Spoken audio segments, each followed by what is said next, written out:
Saya pertama kali masuk kerja itu di PT Nikawan Tekstil Industri sebagai HR dan GA. Jadi di manufaktur, kemudian saya di situ kurang lebih 1 tahun. Saya kemudian ikut programnya Officer Development programnya BNI, kemudian lulus, ditempatkan di asisten manajer hubungan ketenagakerjaan, kurang lebih sekitar 5 tahun. Kemudian berlanjut di manajer legal and GCG. Jadi kami mengurusi masalah tata kelola perusahaan dan pasar modal pada waktu itu. Kurang lebih sekitar 5 tahun juga di sana, kemudian saya pindah ke Jakarta Utilitas Propertindo, jadi salah satu anak perusahaan BUMD DKI dengan fokus pengelolaan bisnis adalah seperti yang saya dan Mas Edi tadi diskusi, yaitu parkir, kemudian penyewaan lahan, kemudian pom bensin, SPBE, dan gas. Itu salah satu fungsi kami. Dan per awal tahun ini, kurang lebih saya baru join sekitar 1,5 bulan, kami bergabung di PT Infomedia Nusantara yang merupakan anaknya Telkom Group. Nah, itu kalau untuk pekerjaan saya. Kemudian saya bersama istri, alhamdulillah punya usaha jual beli online. Ya mungkin nanti bisa kita sharing juga ya terkait jual beli online bagaimana yang kami dirikan sejak 2015 sampai dengan sekarang. Itu namanya Nana Home Decor. Nana Home Decor ini kita platform jualan online furniture dan kebutuhan rumah lainnya itu dengan basis sosial media. Nah, itu nanti teman-teman apabila ingin diskusi di luar ini ya kami persilakan, kami akan sharing-sharing juga terkait dengan hal itu. Kemudian untuk kegiatan sosial, alhamdulillah saat ini kami support teman-teman Mu'alaf Center Indonesia sebagai penasihat hukum. Nah, itu yang bisa saya sampaikan tentang diri saya. Jadi nanti terkait dengan materi yang saya sampaikan ya terkait dengan pengalaman, oh selama ini saya seperti ini. Jadi saya sharing aja Bapak Ibu, dan nanti kalau memang ada yang ingin tanya mungkin langsung aja raise hand, jadi nanti kita diskusi aja Bapak Ibu sekalian ya. Kita diskusi. Termasuk ini saya yang pertama saya juga sebagai konsultan hukum di XRM Consulting, jadi semacam freelance consulting untuk penanganan permasalahan ketenagakerjaan atau mungkin terkait dengan hal-hal yang dibutuhkan perusahaan baik dari sisi efisiensi, kemudian people development, kemudian learning organization, terus hubungan industrial, sampai dengan dispute baik secara litigasi maupun non-litigasi. Nah, ini kita lanjut Bapak Ibu sekalian ya. Jadi di slide pertama ini saya pengen cerita apa cita-cita kalian kalau sudah lulus kuliah. Jadi kita coba flashback ke belakang. Jadi sebenarnya apa sih cita-cita kita tuh mau apa sih ketika lulus kuliah? Kemudian saat ini semua bisa jadi apa saja dan bisa kemana aja. Nah, saya akan lebih banyak cerita terkait dengan ini Bapak Ibu. Jadi kalau dulu cita-cita kita itu setelah lulus kuliah, oh ya ada yang pengen jadi PNS mungkin ya Bapak Ibu sekalian. Oh saya pengen setelah saya kuliah pengen jadi PNS nih, pengen jadi pegawai negeri di kementerian, di daerah, di Pemprov, di Pemkab, Pemkot dan sebagainya. Dengan berbagai alasannya, berbagai latar belakangnya, oh saya pengen. Dulu banyak orang seperti itu. Kalau kami ya, maksudnya kami dari sarjana hukum, beberapa organisasi atau mungkin lembaga yang bisa kami masuki pada saat itu ya, pada saat itu dan pada saat ini juga, selain sebagai PNS, itu kan kita juga bisa jadi jaksa, jadi hakim, kemudian bisa jadi polisi pada waktu itu, ya jadi perwira sumber sarjana, kemudian kita bisa jadi di lingkungan militer, kita bisa jadi auditor, kemudian segala hal yang terkait dengan peradilan militer itu bisa kita masukin. Dan saya juga pernah ikut seleksinya itu pada waktu ikut di perwira sumber sarjana. Cuman nggak rezeki ya itu ya. Jadi nggak rezeki, tes pertama nggak lolos. Jadi ya memang bukan rezekinya saya bilang gitu. Nah selain itu kalau kita di lingkup sarjana hukum ya Bapak Ibu sekalian ya, sekarang itu bisa dibilang peluangnya sangat besar sekali ya. Bukan hanya sarjana hukum saya melihat, semua sarjana itu peluangnya besar sekali.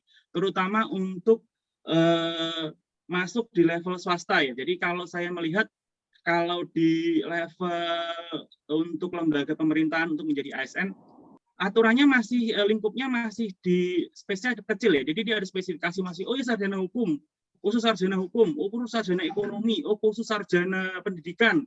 Itu dia masih di blok-blok seperti itu. Tetapi ini berbeda Bapak-bapak Ibu sekalian ketika kita berbicara untuk level swasta dan BUMN. BUMN udah mulai. Jadi itu dimulai pada tahun 2004 dengan perekrutan Officer Development Program Officer, program ODP, program MT, kebanyakan namanya MT, Management Training dan sebagainya. Itu dipelopori yang paling besar itu oleh Astra. Jadi Astra ini itu dia merekrut sarjana itu hampir semua lini di untuk MT Astranya, untuk MT Astra. Atau saya akan cerita apa yang saya alami ya di Officer Development Programnya BNI pada waktu itu hampir semua sarjana diterima, kecuali sarjana pendidikan dan sarjana sastra, itu aja. Jadi dua itu yang mungkin masih, oh ini kelihatannya agak susah nih kalau ini gitu ya. Tetapi selain dua sarjana dari dua fakultas itu, semuanya diterima di program ODP BNI. Jadi memang ada perubahan sudut pandang dari sisi HRD, dari sisi HR, terkait dengan penerimaan pegawai. Jadi mereka tidak lagi, oh spesifik saya, contoh saya hanya menerima sarjana hukum nih, atau mungkin oh ya saya hanya menerima sarjana pertanian karena memang usahanya di bidang pertanian. Nah, pola itu mulai berubah. Jadi mulai berubah dengan adanya program MT atau ODP ini. Jadi ODP itu pada saat saya menerima seluruh sumber sarjana untuk apa? Untuk diseleksi kembali, dididik dan diseleksi kembali. Jadi kalau saya itu pada waktu itu programnya adalah general banking. Jadi kita benar-benar diajari dari awal, dari nol. Semua titik startnya adalah nol. Dianggap nol. Jadi kita diajari selama 1 tahun. 1 tahun dibagi menjadi 3 fase, di mana setiap fase nanti kita diuji dengan ada grade minimal atau penilaian minimal itu kalau di BNI dulu saya masih kalau nggak salah 80. Nilainya 80. Dengan nilai mati 50. Jadi kalau dia dapat nilai ujian 50, dia otomatis akan berakhir sebagai ODP-nya. Kemudian kalau nilainya di bawah 80, itu ada 3, nah maka dia juga akan berakhir. Ya diberi kesempatan, oh contoh nilainya 70, maka kamu hanya punya kesempatan nilai 70 hanya 3 saja pada waktu itu. Nah, dengan program itu, perusahaan bertujuan untuk mendidik semua konsep, semua ilmu di perusahaan itu ditanamkan kepada calon pegawainya. Jadi ODP ini masih calon pegawai. Kami itu belum pegawai dan kami pun dikontrak pada waktu itu disebutkannya bukan merupakan pegawai, tapi masih dalam program seleksi. Tapi sudah digaji. Kalau kita ngomong digaji, kita digaji, cuman kita digaji untuk sekolah pada waktu itu bahasa sederhananya seperti itu. Kita digaji sekolah, diuji, kalau nggak lulus ya selesai. Kalau lulus ya lanjut programnya. Jadi kalau saya general banking pada waktu itu, saya masih ingat pada saat itu Wadirut BNI-nya itu dibilang gini. Jadi kita sekarang adalah mendidik semuanya menjadi calon-calon pimpinan bank pada waktu itu. Pimpinan bank dan dibekali, diajari bisnis bank itu seperti apa. Jadi saya itu pada waktu itu jadi teller juga, kemudian jadi analis trade juga, jadi treasury juga, kemudian di bisnis internasional atau trade finance juga. Kita belajar semua, benar-benar belajar semua. Benar-benar belajar semua, kemudian dites dan ditempatkan di mana. Nah, kebetulan saya setelah selesai ODP ditempatkannya di divisi sumber daya manusia selama 5 tahun. Jadi harusnya teman-teman saya itu semuanya ke bisnis bank tuh, ke cabang sebagai customer service officer, sebagai sales officer, sebagai ya banyaklah sebagai trade finance dan sebagainya. Saya ditarik lagi menjadi HRD. Jadi menjadi fungsi saya seperti yang ada di PT Nikawa Textile Industries. Nah, jadi itu historicalnya. Jadi yang garis bawah dari apa yang saya sampaikan di sini adalah bahwa saat ini untuk di segmen private atau segmen swasta atau mungkin swasta nasional maupun swasta internasional itu sekarang opportunity-nya menjadi open. SH tidak hanya menjadi seorang legal officer, tetapi SH juga bisa menjadi, jadi customer service officer, atau mungkin trade finance. Itu sangat terbuka, sangat open sekali. Dan kalau di perusahaan besar, contoh yang di BNI ya, jadi GM-nya itu nggak hanya GM legal, ada juga GM satuan kepatuhan atau compliance. GM compliance itu dari hukum juga. Kemudian bisa jadi GM bisnis. Dulu itu salah satu GM bisnis itu adalah bisnis biasanya terkait dengan masalah remedial recovery, divisi-divisi remedial recovery, atau mungkin malah ada divisi jaringan ya. Jadi divisi jaringan dan layanan itu di-handle oleh sarjana hukum. Jadi open sekali. Sekarang itu posisinya sangat open sekali di sektor private. Nah, kalau untuk di law firm clear ya, memang kalau law firm ya harus memang sarjana hukum. Kalau bukan sarjana hukum ya akan agak susah untuk ini, karena dia harus belajar dari awal hukumnya seperti apa. Seperti itu Bapak-Bapak Ibu sekalian, diskusi awal yang bisa saya sampaikan. Kalau memang ada yang ingin ditanyakan, bisa langsung raise hand ya Bapak Ibu ya. Kita diskusi sih, kebanyakan diskusi saya session, kita diskusi pengalaman, atau mungkin bukan hanya tanya ya, boleh berpendapat juga dari Bapak-Bapak Ibu sekalian itu berpendapat, menurut saya kok saya kurang sependapat ya, nggak apa-apa, silakan, kita kan di sini diskusi, sharing session. Mungkin pengalaman Bapak Ibu sekalian agak berbeda dengan pengalaman kami, itu bisa sangat mungkin terjadi ya, karena culture dari masing-masing perusahaan itu pasti berbeda-beda. Nah, di sini saya cerita pengalaman yang saya lalui ya dari program ODP, kemudian dari sektor di manufaktur dan sebagainya. Monggo kalau ada yang ingin diskusi langsung raise hand aja. Ya, luar biasa pengalaman dari Pak Andika ini, ya, khususnya tadi sudah sangat dijelaskan. Yang paling dominan adalah di bagian HRD dan mungkin legal. Nah, mungkin sebelum nanti sambil berjalan ada yang tanya, bisa sharing pengalamannya Pak, khususnya kan saat ini kita tahu ya ketentuan tentang ketenaga kerjaan ini kan sudah sedikit berubah daripada ketentuan ketenaga kerjaan yang lama dengan lahirnya Undang-Undang Cipta Kerja dan seterusnya. Nah, mungkin bisa di-sharing pengalaman atau sedikit ilmu yang bisa diambil hanya oleh rekan-rekan kita semua audiens Zoom ini. Apa sih sebenarnya perbedaan antara Undang-Undang Tenaga Kerja yang dulu dengan adanya Undang-Undang Cipta Kerja yang saat ini? Nah, itu yang pengalaman Bapak ketahui mungkin seperti itu dulu. Ada yang ini? Ada yang mau berpendapat? Kalau tidak ada, saya coba lanjut ya. Nah, Bapak-Bapak Ibu sekalian, mungkin sekarang sering ya dengar istilah VUCA ya, VUCA, volatility, uncertainty, complexity, dan ambiguity. Jadi ini menjadi isu yang cukup bukan sangat kencang di dunia ketenagakerjaan ya, terutama di teman-teman yang megang HR, bagian people development, bagian talent pool, bagian leadership, persiapan leadership. VUCA ini sangat menjadi isu yang sangat kencang di sekitar 3 atau 4 tahun terakhir ya. Jadi VUCA, apa sih VUCA itu? Nah, saya coba searching Bapak Ibu sekalian. Jadi VUCA ini apa, historikalnya seperti apa? Jadi VUCA ini adalah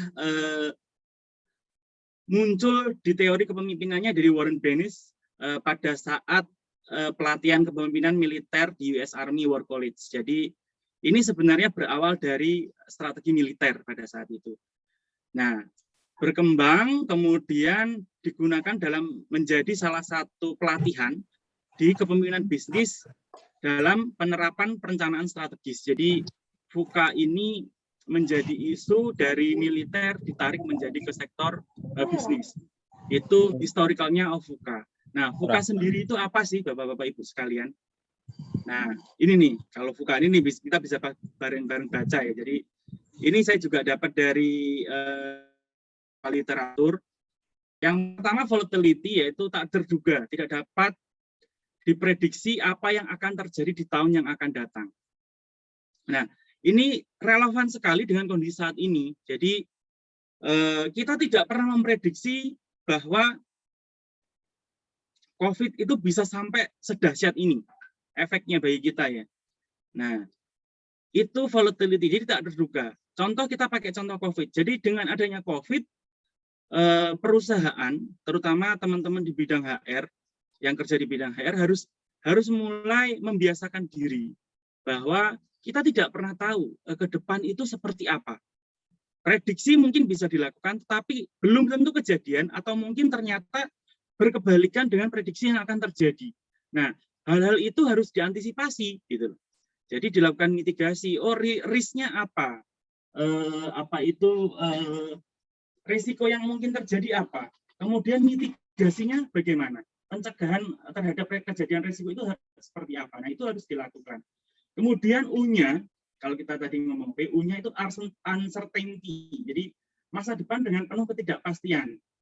Ya, jadi sejarah itu belum tentu relevan. Pengalaman pada saat yang lalu itu belum tentu berguna di masa yang akan datang. Dan ini terjadi. Kita bisa melihat banyak perusahaan yang dulunya besar sekarang hilang. Padahal dulu mungkin kita bisa berpendapat ya Bapak-Bapak Ibu sekalian bahwa nggak mungkin dia bangkrut. Tapi sekarang belum tentu. Kenapa belum tentu? Karena apabila perusahaan itu tidak mempersiapkan diri, bisa jadi gulung tikar. Banyak contohnya. Nokia salah satunya. Dulu Nokia itu pangsa pasar tahun 90 sampai 2000 awal itu nomor 1 di dunia. Sekarang namanya pun mungkin anak-anak generasi milenial pun nggak kenal apa itu Nokia gitu. Mungkin kalau zamannya Pak Pongki masih kenal lah Nokia, karena kan zaman kita SMA kan pakai Nokia. Awal-awal kuliah sebelum meledaknya BlackBerry itu kan kita pakai HP-nya banyak kan Nokia.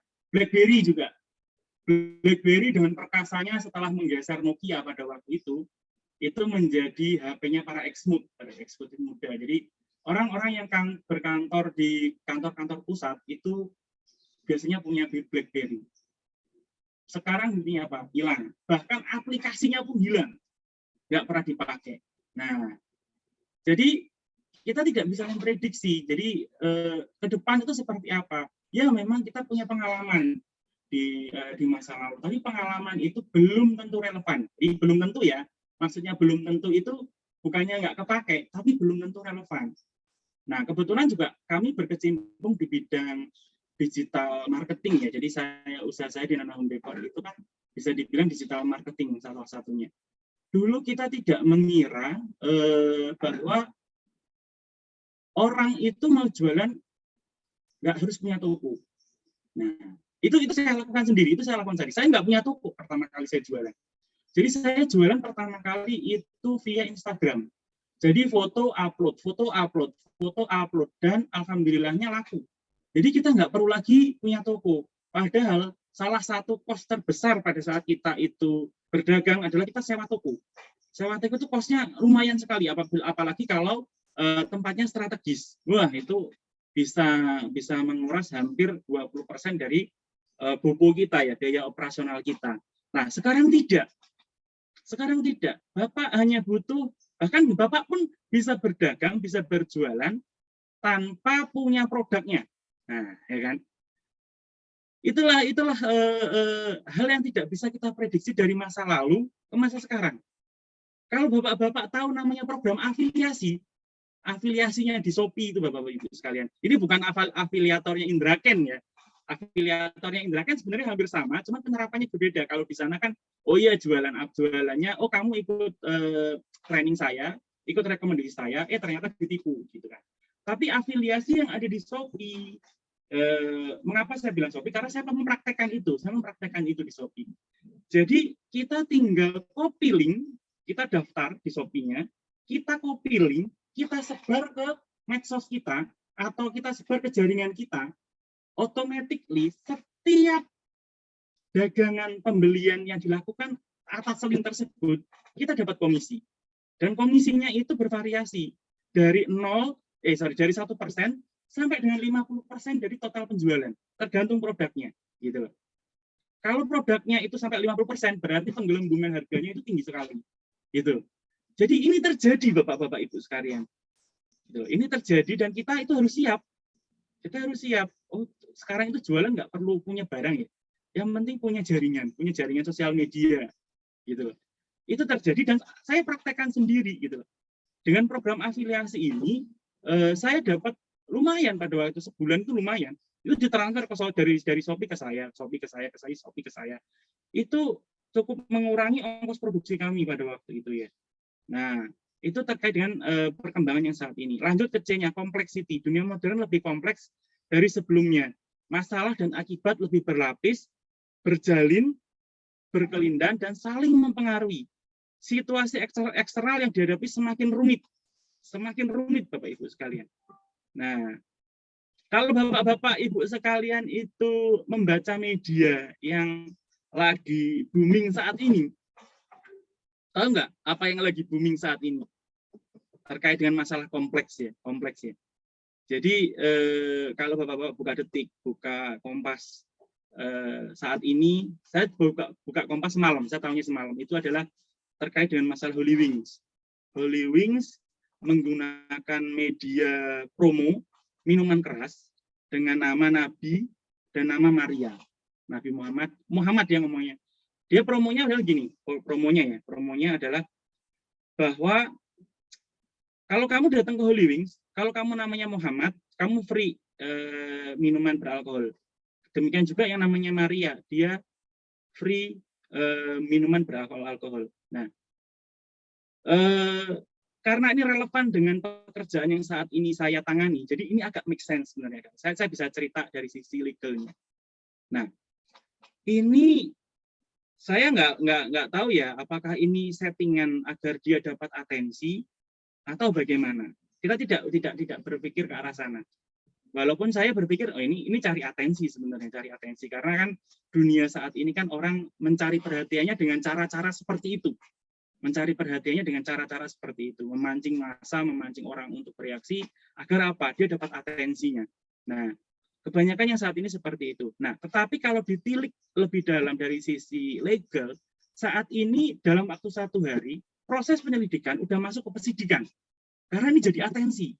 Jadi apalagi saat ini ya kondisinya teman-teman di sini Bapak Ibu sekarang juga tahu kan kondisinya friksinya seperti apa. Ini jadi atensi dan proses yang biasanya lama sehari langsung jadi sidik. Termasuk juga karena memang pasalnya terpenuhi, terutama di pasal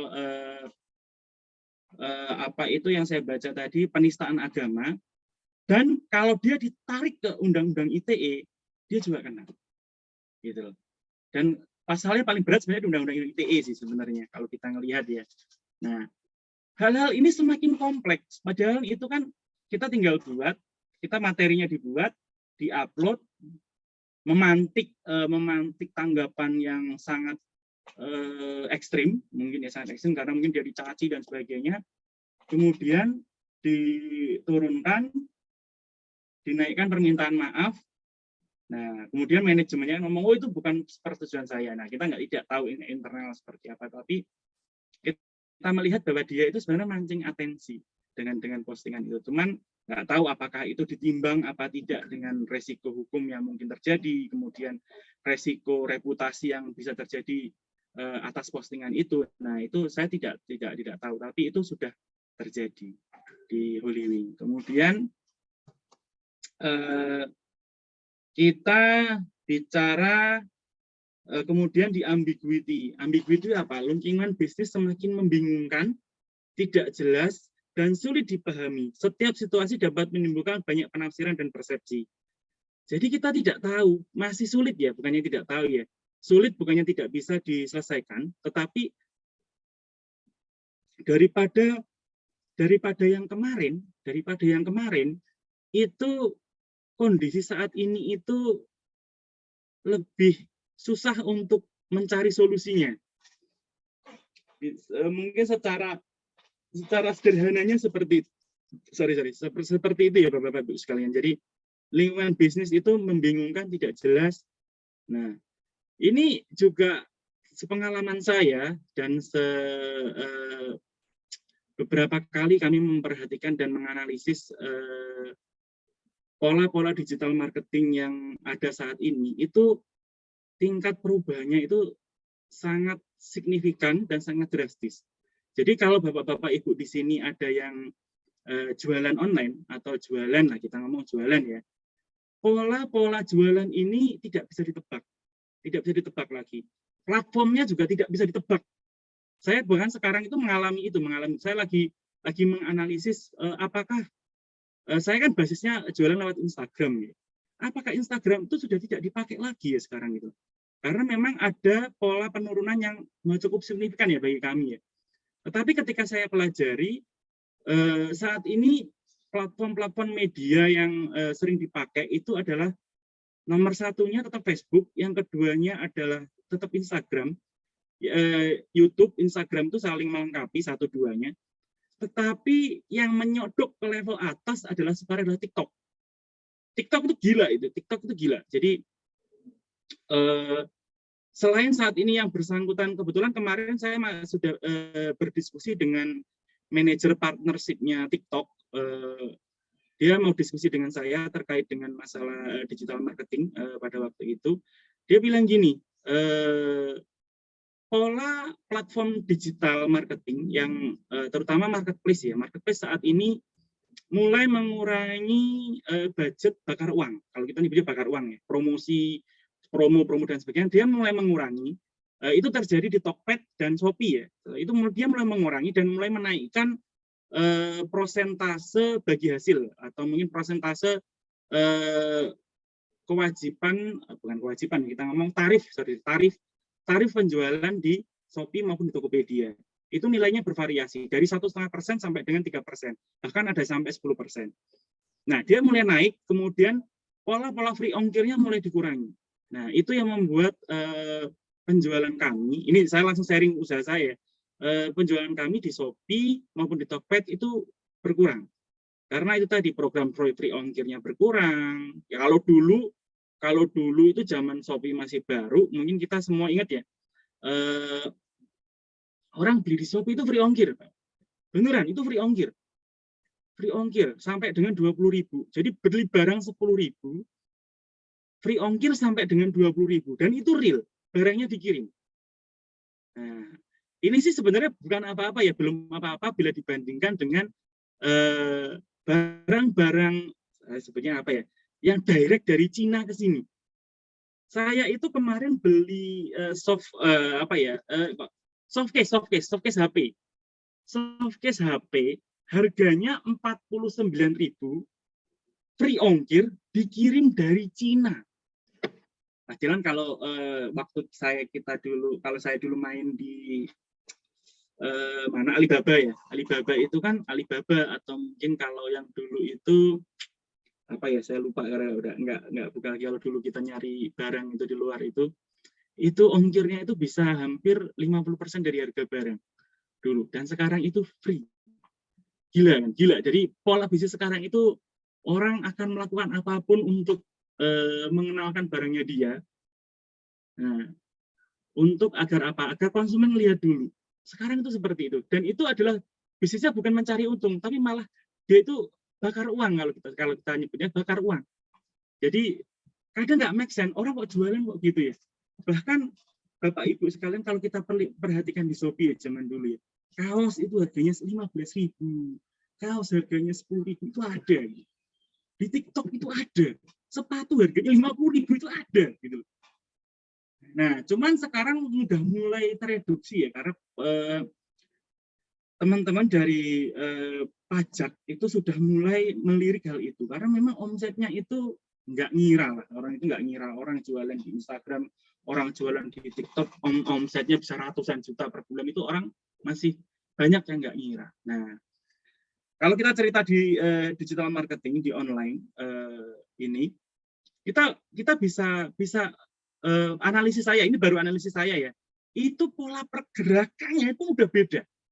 Pola pergerakannya udah beda. Jadi kalau dulu, oh ya saya itu harus punya toko strategis nih, kalau kita ngomong tradisional. Nah, tradisional itu kita harus punya toko di tempat strategis.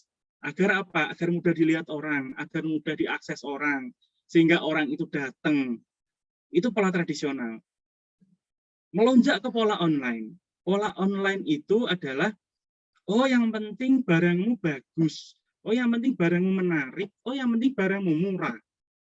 Nah, polanya seperti itu. Saya nggak peduli toko kamu di mana, karena itu bisa dikirim. Tetapi polanya udah mulai bergeser lagi, Bapak Ibu sekalian. Nah, polanya udah mulai bergeser lagi menjadi apa? Polanya bergeser menjadi community namanya. Jadi si orang yang akan bertahan itu bukan lagi orang yang bisa menjual dengan harga murah, tetapi orang yang memberikan pelayanan yang baik dan experience yang baik. Itu makanya polanya menjadi community. Jadi community ini seperti apa? Jadi community itu semacam gabungan antara tradisional dan online.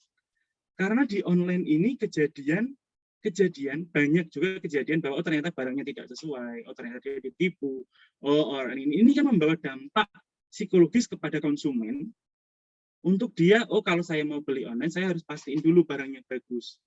Nah, kalau barangnya bagus saya lihat di mana, ada tokonya enggak? Kalau nggak ada toko, ada videonya enggak? Nah, pola itu yang sekarang terjadi saat ini. Nah, ini make sense juga Bapak Ibu sekalian dengan saya sarjana hukum, tetapi saya juga belajar terkait dengan ini karena kebetulan saya juga jualan online. Jadi saya bisa sampaikan bahwa seorang sarjana hukum itu bisa jadi apa aja. Tapi ini tidak hanya sarjana hukum ya, tapi bisa semua. Bisa semua. Karena banyak pengalaman saya di dunia kerja. Banyak teman-teman kita yang dia udah di level middle dalam hal ini manajer, kemudian senior manager, asisten vice presiden.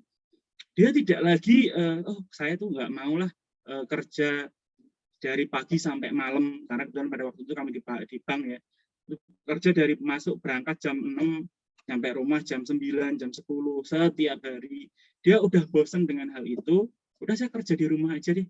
Dan itu saya lakukan, itu juga saya lakukan. Jadi karena saya jualan online, dan saya mulai jenuh dengan kantor, saya resign dari BNI, pindah ke Jakarta Utilitas. Jakarta Utilitas kebetulan saya kepala departemen. Saya resign, saya benar-benar nanganin online selama kurang lebih 1,5 tahun. Nah, 1,5 tahun, dan kemudian saya diminta join lagi saya apply lagi dan join lagi di dunia kerja, tapi dunia kerjanya sudah tidak seperti zaman dulu, Bapak Ibu sekalian. Mengapa saya kembali bekerja? Karena kerjanya itu bukan lagi seperti dahulu, pola kerjanya udah beda sekarang. Bapak Ibu sekalian juga pasti sudah merasakan ya, kita dipaksa untuk online, jadi kita dipaksa untuk bekerja dari di mana saja dan kapan saja. Kita dipaksa untuk itu. Jadi COVID itu memaksa untuk itu. Apakah pola Zoom ini itu hal baru? Enggak. Pola Zoom ya, kita bukan ngomong Zoom-nya, pola Zoom itu sudah lama ada. Cuman orang-orang tidak mau pakai itu. Tetapi dengan adanya COVID, kita dipaksa. Karena polanya manusia adalah dia pertama harus dipaksa, baru terbiasa. Dipaksa, terpaksa, dan terbiasa akhirnya. Dan sekarang ini udah menjadi kebiasaan. Saya dapat diskusi sharing session dengan Bapak-Bapak Ibu sekalian. Itu saya posisinya saat ini saya di Tangerang. Bapak Ibu mungkin ada yang tadi diinformasikan, ada yang di Purwokerto, ada yang di Bandung, ada yang di Solo. Dulu kan hal ini bisa dilakukan tapi tidak pernah dipraktekkan gitu loh. Tidak pernah dipraktekkan, tapi dengan adanya COVID kita jadi terbiasa untuk bertemu secara online seperti ini. Nah, itulah VUCA dan itulah opportunity yang bisa dilakukan yang didapatkan oleh seorang sarjana hukum. Tadi saya sudah cerita job legalnya itu saya pada waktu itu bisa jadi seorang HRD. Mengapa HRD? Karena kebanyakan kita nanganin masalah ketenagakerjaan, itu hukum. Tetapi di HRD ini bisa jadi ada dua, biasanya ada dua yang dipakai di teman-teman HRD. Selain hukum adalah psikologi, satu lagi ini manajemen. Itu yang biasanya dipakai. Tetapi saat ini enggak juga, karena atasan pertama saya itu seorang insinyur dari teknik, dia jadi direktur HR. Nah, jadi sekarang tuh open space. Jadi setiap orang tuh bisa jadi apa saja. Bahkan background sarjana hukum, jadi di bank yang ngurusin masalah transaksi, bisa nggak? Bisa, dan itu terjadi. Itu di bank. Kemudian saya pindah ke properti gas dan parkir pada waktu itu, dirutnya orang Pertamina, dia pindah nanganin parkir, nanganin properti, walaupun gas tapi kecil ya. Nah, itu terjadi. Di dunia profesional itu terjadi. Jadi, di dunia profesional itu bukan masalah background kamu apa, tetapi experience kamu sudah di mana saja. Gitu. Sehingga ketika saya itu meng-hire kamu bisa handle pekerjaan apa aja, dan itu terjadi.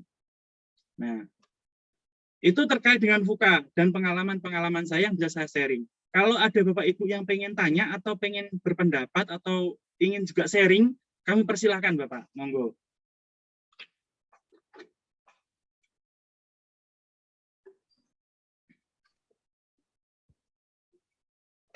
Ya, mungkin bisa langsung present atau mungkin ini aja Pak ya.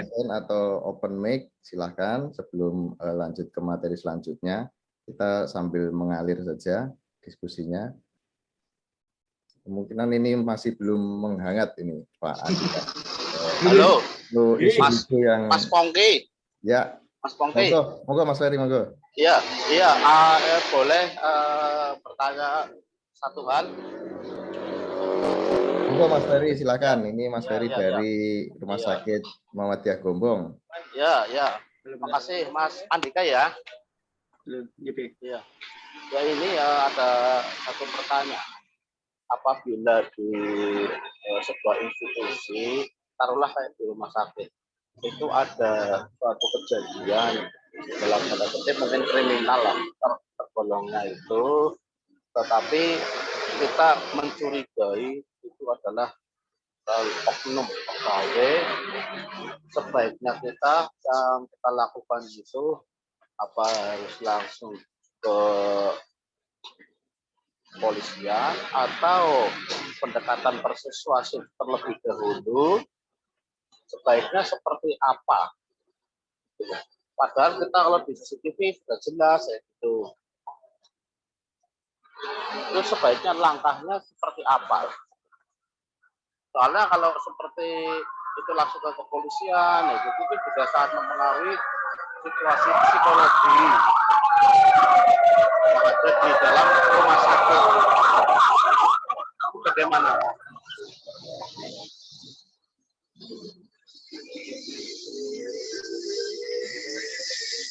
Halo? Ya Pak, halo Pak. Ya, bisa diterima? Ya, bisa Pak, bisa. Ya, oke. Ya, seperti itu dulu. Mungkin bisa langsung dijawab Pak Andika, yang pada prinsipnya Mas Ferry ini tadi, Pak Ferry ini dari Rumah Sakit Muhammadiyah Gombong, ini menanyakan jika di suatu perusahaan diduga ada oknum pegawai yang melakukan tindak pidana atau kejahatan, ini teknis-teknisnya bagaimana? Apa langsung dilaporkan polisi dari segi HRD ini ya? Apa langsung dilaporkan polisi atau ada persuasif apa namanya penyelesaian seperti apa? Karena kan pasti akan berdampak ke nama baik perusahaan dan seterusnya. Nah, itu kiat-kiatnya ini selama ini menjadi senior HR dan legal itu seperti apa kalau menyelesaikan seperti ini gitu. Oke, siap Bapak, siap. Jadi ini beberapa saya kebetulan kami punya pengalaman menangani case yang hampir serupa Bapak, baik di bank maupun di hampir setiap perusahaan kami hampir menangani permasalahan seperti ini. Jadi dia melakukan tindak pidana, kita bilang nyolong lah ya, nyuri lah Pak ya. Kebanyakan dia nyuri atau mungkin dia fraud atau mungkin dia apa. Nah, kebetulan saya pernah di sektor manufaktur, dalam hal itu memang swasta murni. Kemudian dengan di BUMN dan BUMD, pola pendekatannya memang beda-beda Bapak. Jadi tergantung dari visi perusahaannya. Saya bisa sampaikan seperti itu. Jadi belum tentu apa yang saya lakukan di swasta itu bisa relevan dengan apa yang akan saya lakukan nanti di BUMN atau di BUMD. Demikian juga itu juga dikaitkan dengan apa tujuan dari pengenaan sanksi administratif tersebut. Nah, itu bisa bermacam-macam, Bapak, jawabannya memang. Tetapi pada dasarnya intinya adalah tujuan perusahaan mengenakan punishment itu apa? Itu yang harus didapat terlebih dahulu. Satu, apakah itu tujuannya mengembalikan aset yang hilang?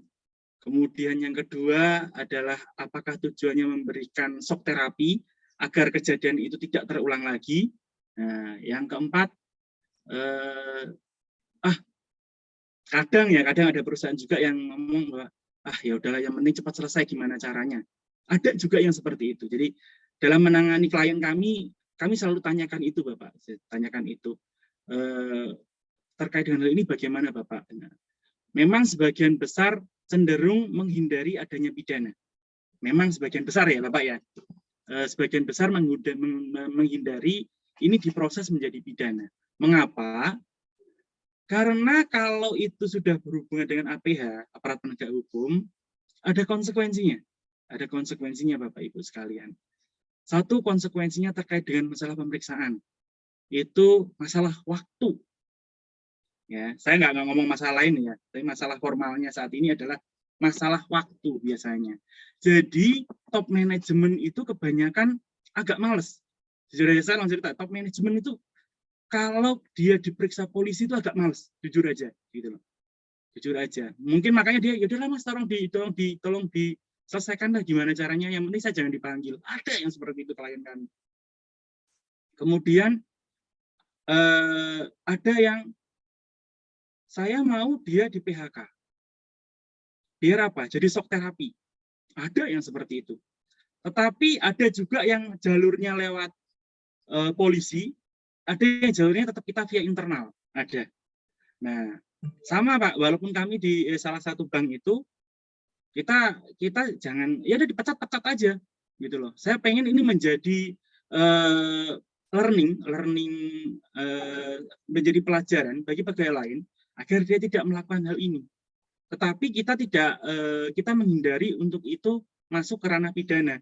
Sehingga dari proses BAP, dari proses SK PHK dan sebagainya, kita tidak menggunakan kata-kata pidana, Bapak. Jadi kata-katanya itu diperdatakan kalau kita ngomong ya. Ini cocok kalau diperdatakan kata-katanya seperti apa, mungkin diskusi dengan Mas Pongki gitu. Jadi kita perdatakan. Salah satu contohnya adalah apabila dia mencuri itu nggak bisa, kita di SK nggak mungkin mencantumkan kata mencuri, Bapak. Karena itu nanti akan digeret-geret karena pidana. Tapi yang biasanya kita ganti katanya adalah mengambil tanpa hak, contohnya. Atau mungkin ya itu mengambil tanpa hak, kemudian bisa jadi bertindak di luar kewenangannya sehingga merugikan perusahaan. Jadi kata-kata itu sangat berpengaruh, gitu loh. Nah, ya.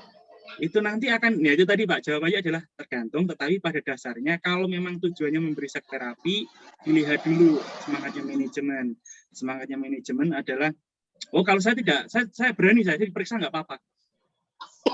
Kalau terkait dengan itu, nah itu ya, Mas Andika, ya memang kalau kita berbicara dari segi manajemen, itu kan kita salah satunya secara psikologi pegawai yang ada di rumah sakit, kalau kita melibatkan pihak luar, itu kan memang sangat terpengaruh.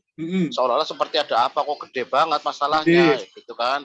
Itu yang kedua juga terhadap nama baik, gitu ya. Akan tetapi kalau kita mau melakukan persuasif, kita kan tetap harus ada bukti untuk menunjuk siapa pelaku, gitu. Nah, tapi dalam rangka mencari seperti itu ternyata kok kejadian berulang dan berulang, dengan kita susah untuk mendapatkan bukti yang kuat siapa pelakunya. Nah, itulah yang menjadi permasalahan tersendiri. Kan akhirnya mau tidak mau harus ke ranah pidana, itu kan. Nah, itu yang sebetulnya menjadi, dan sekarang kalau kita melihat jujur saja, masuk ke ranah pidana pun kita laporkan belum tentu sesuai dengan yang kita harapkan. Kita kepengen ngerti, walaupun hanya kita kepenginnya sebenarnya shock terapi. Kalau begitu laporkan polisi sudah tahu siapa orangnya, oh ya udah cukup tutup kasus gitu ya.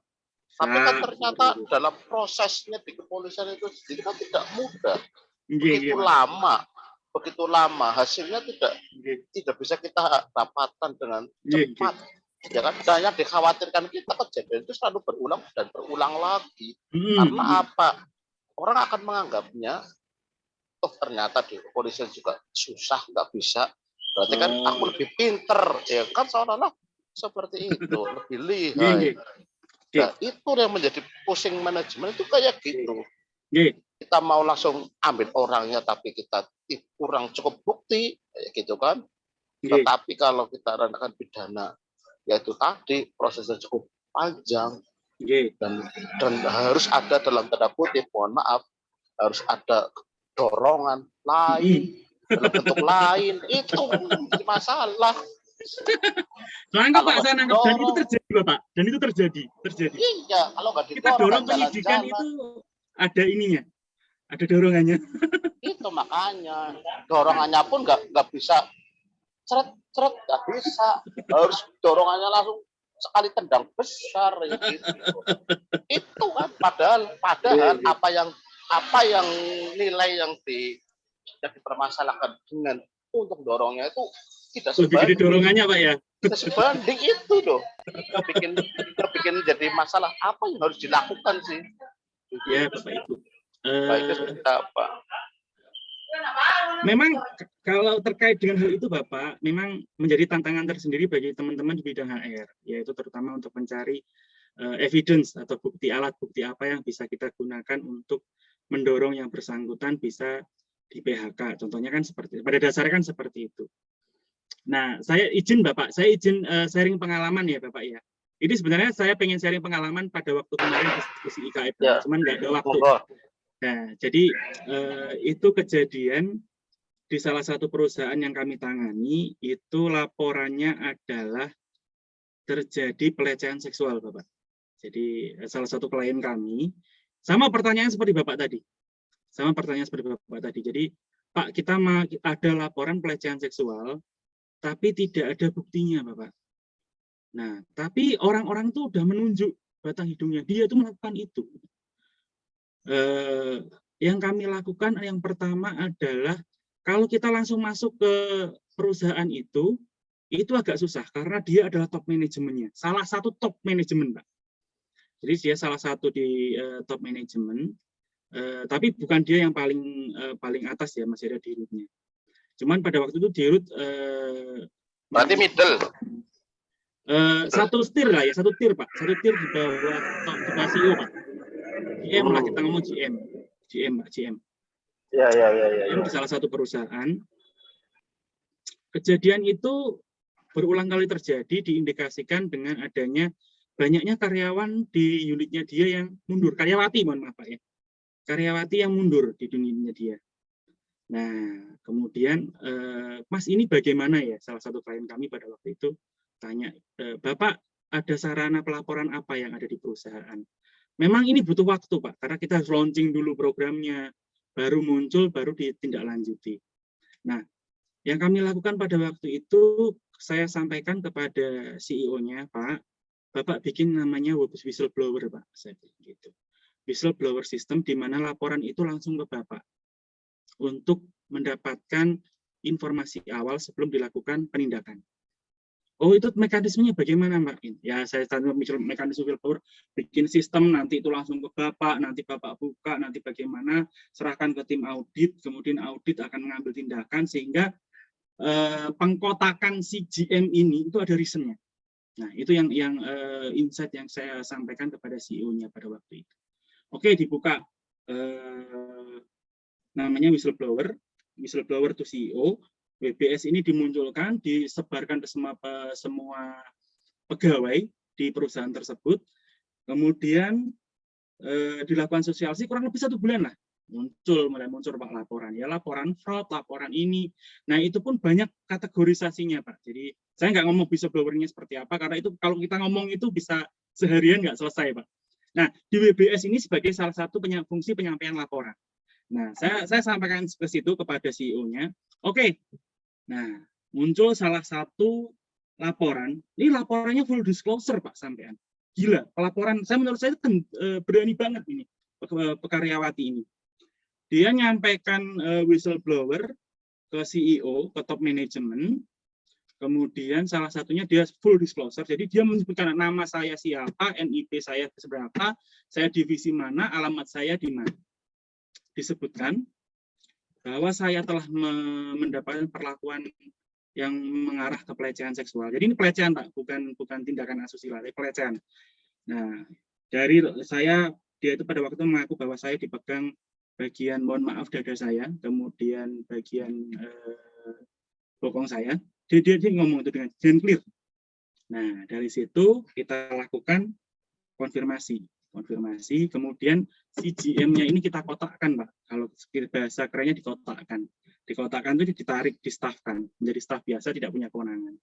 Nah, disitulah kita kerjasama sama teman-teman audit untuk masuk, untuk mencari alat bukti. Nah, ketika bapaknya ini tidak berkuasa lagi di sini, Pak, disitulah barang bukti terkumpul, Bapak. Nah, itu salah satu cara, Bapak ya, salah satu cara barang bukti terkumpul, yang bersangkutan selesai, kita kumpulkan, ya udah kita pecat, Pak. Dan kita menghindari adanya pidana memang.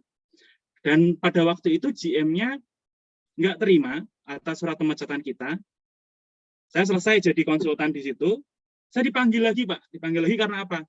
Saya harus nanganin perkara PHI-nya. Kita handle dari tingkat PHI sampai dengan tingkat kasasi. Padahal saya sudah ngomong pada bapaknya, saya, Pak, sudahlah Pak, kita selesaikan secara persuasif aja. Bapak terima, nanti Bapak dapat pesangonnya segini. Dia nggak terima. Karena tuduhannya tendensius sekali pelecehan. Tapi malah buktinya iya. Bahkan kita sampai punya pegang bukti fotonya, Pak. Dia bukti foto dia pangku-pangkuan rangkul gitu, Pak. Kita pegang buktinya sampai itu. Jadi dari mana? Ya dari tadi, Pak, dari proses skema yang saya sampaikan kepada itu. Itu kalau dari sisi pidana. Ini saya cerita lagi. Ini salah satu case yang cukup unik nih. Ini pegawai itu pinter, Pak. Pegawai itu pinter. Pegawai itu achieve terus. Tetapi pegawainya tidak cocok dengan top of management, Pak. Nah, itu kejadian juga. CEO-nya konsultasi, Pak, ini bagaimana nih kayak gini? Jadi, pertama dia ngomong, si CEO-nya ngomong, dia tidak ada masalah, tapi dia pengen dia dikeluarkan. Nah, ya, Mas Andika, berarti kalau saya simpulkan, kita hilangkan atau kita lepaskan dulu kekuasaannya ya. Kita tidak memandang siapapun atau jabatannya apapun, tapi kita lepaskan dulu kekuasaan yang melekat pada dirinya ya. Ya. Karena itu kan kewenangan dari manajemen, Pak, untuk menempatkan orang di mana saja. Nah, itu, Pak. Iya. Gitu. Walaupun sekelas pelaksana pun itu kita lepaskan dari kebiasaannya yang tadinya kita lepaskan di komunitas yang lain. Siap. Seperti itu, Bapak. Betul, Pak. Pengalaman kami seperti itu, Pak. Biasanya setelah itu teman-temannya baru muncul, Pak, temannya. Zamannya Oke. Biasanya seperti itu. Pak. Ya, oke. Jadi akan menimbulkan dari antusiasme korban dalam tanda kutip atau yang lain yang mengetahui untuk mau menyuarakan. Memberikan bukti yang lain itu ya. Berarti itu untuk lebih bisa mengungkap. Oke. Thank you. Terima kasih. Cukup. Bapak. Cukup. Terima kasih. Terima kasih Mas Ferry. Pertanyaannya sangat luar biasa, ini dagingnya keluar semua. Jadi saya simpulkan bahwa sebelum menindak suatu karyawan, bagi rekan-rekan sekalian yang berprofesi di HR dan legal, mungkin seperti yang disampaikan Pak Andika tadi, diketahui dulu tujuannya seperti apa, kemauan dari perusahaan itu seperti apa, apakah punishment atau mengembalikan kerugian atau menyelesaikan masalah atau pemutusan kerja dan seterusnya. Nah, itu tadi beberapa trik yang disampaikan. Nah, itu mungkin pengalaman saya juga ini sedikit, biasanya bisa ini dulu, Pak, melalui lembaga mediasi. Jadi bisa dilakukan mediasi dulu oleh pihak HR dan legalnya, ya kan, dikasih edukasi tentang pelanggaran-pelanggarannya dan akibat-akibat hukumnya. Nah, itu nanti biasanya bisa secara sukarela dipindah, dirotasi pun juga tidak akan begitu menimbulkan dampak dan seterusnya. Atau yang paling menarik tadi kiatnya bagus sekali adalah untuk mencegah kesalahan-kesalahan terhadap karyawan tersebut, mungkin dibikin sistem yang bagus. Contohnya sistem whistleblower tadi, ya, pengaduan, yang mana kalau ada karyawan suatu perusahaan melakukan kesalahan yang tidak diketahui, buktinya juga tidak ada, karena hukum ini, ngomong hukum adalah ngomong bukti. Tidak ada hukum kalau tidak ada bukti-bukti, baik bukti dokumen, baik bukti kesaksian, baik persangkaan dan dugaan, dan petunjuk dan seterusnya. Jadi memang perlu adanya bukti. Nah, untuk menimbulkan bukti itu bisa dibuat sistem yang tadi kalau Pak Andika pengalamannya adalah sistem whistleblower, jadi pengungkapan sukarela dari karyawan yang lain. Nah, itu sangat menarik sekali, bagus sekali. Nah, ini ada selanjutnya, ada penanya kedua, ini sudah angkat tangan dari tadi, ini capek tangannya nanti Pak Andika. Beliau silahkan memperkenalkan diri, ini senior saya, dan nanti lanjut pertanyaannya. Monggo, Mas Edi.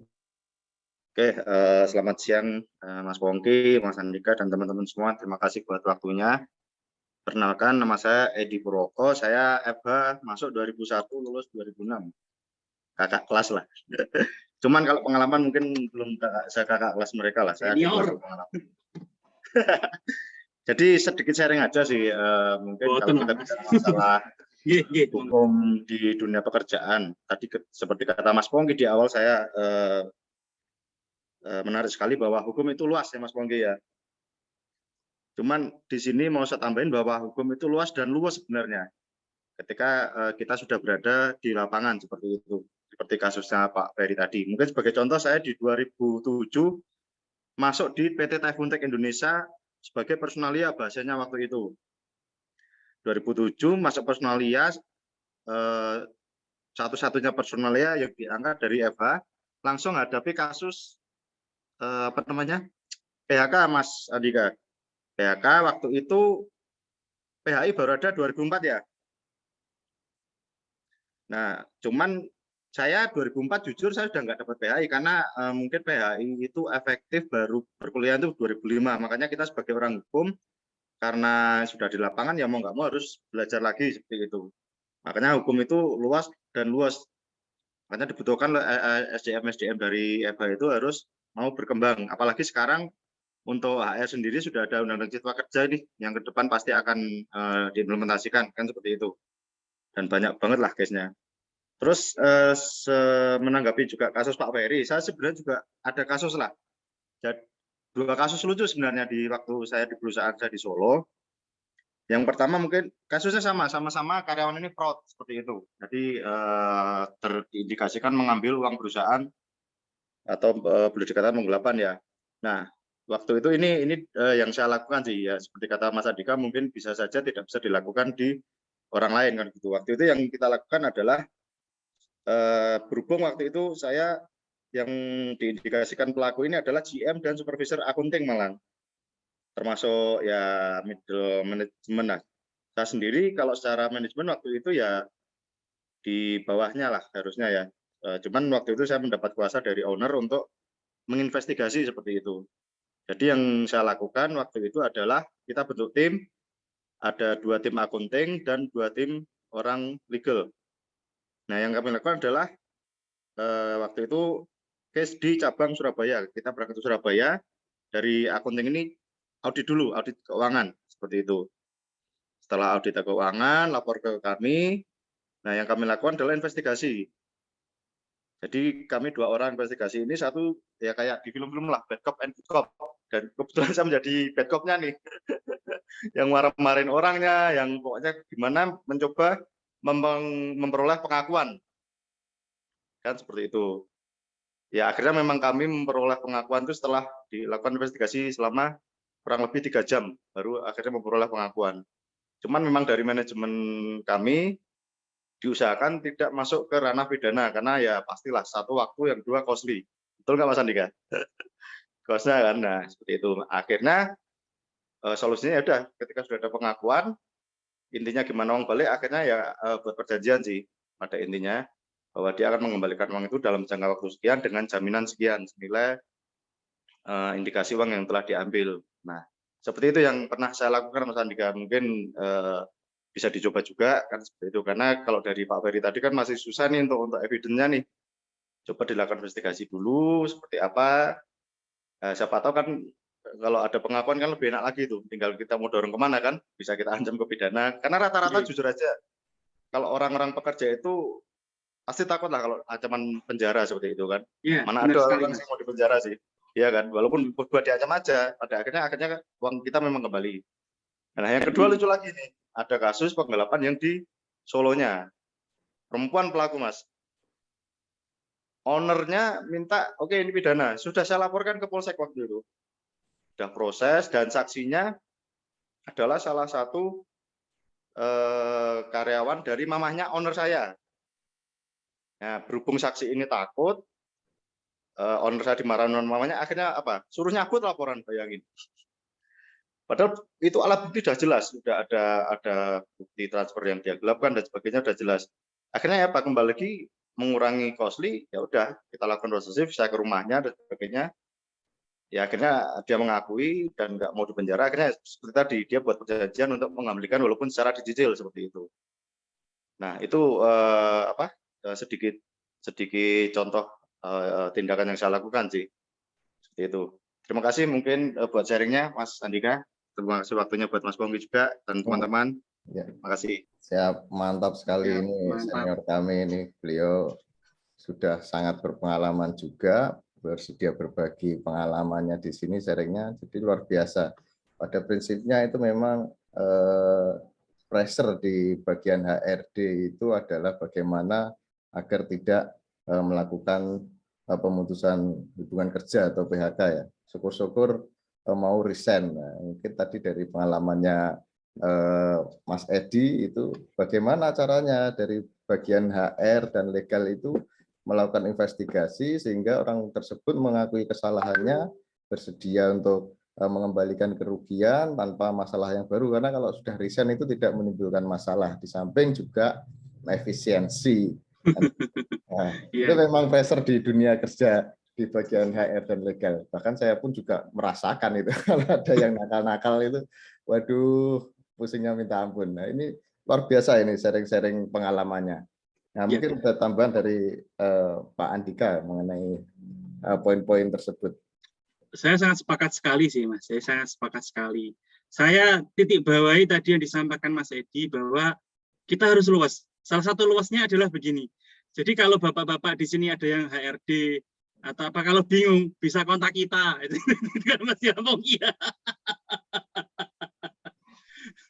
Ya, nanti kontaknya akan kita share ya. Kita izin kontak Pak Andika, nanti kita share di grup. Boleh. Ya, Pak, ya. Boleh. Nah, itu salah satu bentuk keluasan ya Pak Pongki ya. Dan Mas Edi ya, gitu kan. Iya. Sepakat sekali ya. Kalau ada yang lainnya langsung mau diskusi, bisa open mic atau raise hand ya. Monggo. Kalau ada yang mau tanya, mau sharing, seperti Mas Edi, wah kita biar hidup Pak, biar hidup. Kita kapan lagi kita punya sesi diskusi yang seperti ini ya. Jadi sharing-sharing pengalaman, sharing-sharing apa yang dilakukan oleh teman-teman. Karena kita kan siapa tahu suatu saat nanti saya akan ketemu hal yang sama. Jadi saya harus ngapain, itu pengalaman yang bisa didapat dari sesi-sesi seperti ini. Itu sih. Baik, kalau nggak ada, kita lanjut ya. Ya. Masih ada beberapa sih. Lanjut, Pak. Oke, siap. Ya, inilah jadi memang saat ini kalau kita di dunia HR, terutama di teman-teman yang mengelola di bidang people development ya, jadi kita itu nyari pegawai seperti apa sih? Kita nyari pegawai yang agile. Kalau saya lebih senang agile. Agile itu apa? Agile itu yang mampu beradaptasi dengan kondisi apapun. Jadi kalau di perusahaan-perusahaan besar, terutama di perusahaan-perusahaan yang berkecimpung di IT maupun di bidang keuangan, bahkan dia punya satu unit itu yang namanya Scrum. Jadi tapi nanti teman-teman kalau ada pengertian berbeda bisa bisa ditambahkan ya. Karena saya tidak terlalu masuk di dunia Scrum ini. Jadi kalau Scrum ini adalah dia mengumpulkan talenta terbaik untuk dididik agar dia mampu beradaptasi dengan perubahan, membentuk agile ini. Jadi dia punya Scrum. Jadi Scrum ini mengumpulkan orang-orang bukan hanya dari IT, tetapi dari orang-orang dari berlatar belakang lain. Mereka berkumpul bersama, mereka punya ide apa untuk memajukan perusahaan. Salah satunya seperti itu. Atau mungkin ternyata mereka bikin startup-nya. Salah satunya fungsinya seperti itu. Walaupun fungsi utamanya bukan itu ya, tapi yang saya pelajari ternyata ini disiapkan untuk itu. Gitu loh. Jadi orang-orang yang dulu itu berlatar belakang produk ya, kalau kita ngomong di sektor bank ya, pada waktu saya masih bekerja di bank itu, orang-orang yang tahu produk perbankan itu dia yang dimasukkan adalah orang-orang yang di luar produk perbankan di Scrum-nya ini. Ini untuk melihat apa? Untuk merasakan, untuk menggali ketika kamu pakai produk seperti itu apa sih yang kurang? Apa sih yang kurang? Jadi untuk dapat experience-nya. Oh, kedepannya masih seperti ini, masih relevan nggak? Gitu. Jadi pola-pola seperti ini, pola-pola sebelum saya launch produk, saya coba lempar ke internal dulu, ke orang-orang yang di luar produk itu untuk menggali apakah ini berguna nggak? Produk ini berguna nggak? Nah, kalau produk ini nggak berguna, ada masukan nggak? Atau kurang guna ya? Kita nggak berguna ya. Oh, contoh nih tabungan, kan sekarang kan banyak super app ya. Dari BNI punya, dari Mandiri punya, dari hampir semua bank punya lah super app. Ada Brimo, ada e-living, ada BNI Mobile. Itu salah satu yang tiga saya gunakan ya, tiga. Ini super app semua. Mengapa super app? Karena semuanya bisa dilakukan di satu aplikasi itu. Gitu loh. Nabung, iya. Deposito, iya. Dana pensiun, iya. Bahkan trading saham pun iya. Bahkan beli ori iya. Beli instrumen keuangan bisa. Ngisi listrik bisa. Bayar internet bisa. Jadi benar-benar sekarang itu berlomba-lomba untuk menyimpelkan kehidupan. Simple life. Jadi satu aplikasi di HP kita bisa kita pakai buat semuanya.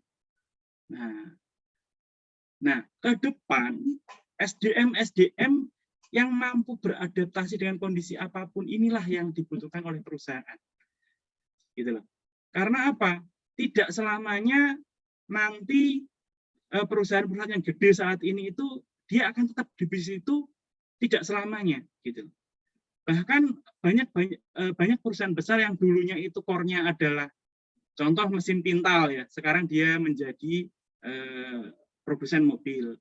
Dulunya dia jualan biskuit, sekarang jualan IT dan sebagainya. Itu sangat mungkin terjadi. Kalau dulu prosesnya akan lama kan, kalau sekarang tidak.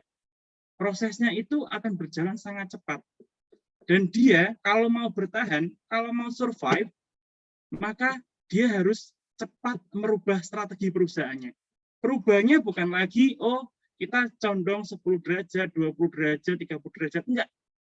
Perubahannya bisa drastis 180 derajat.